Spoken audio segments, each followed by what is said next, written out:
Masking. Masking is selecting a part of the image to apply effects to it through drawing a shape. If I come to the color wheel and I move to the color wheel towards green, the entire image is becoming green.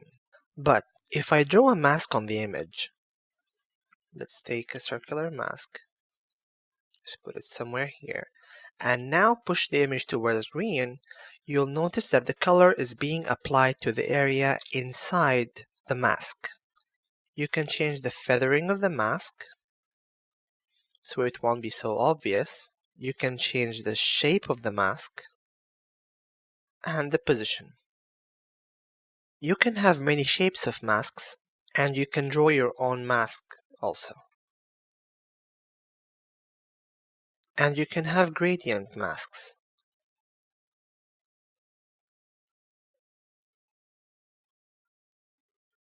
Let's use masks to try and change the color of the sky here.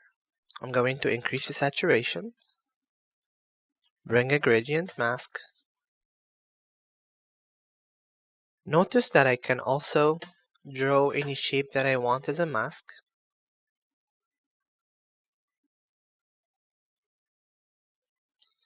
To affect this part of the image only.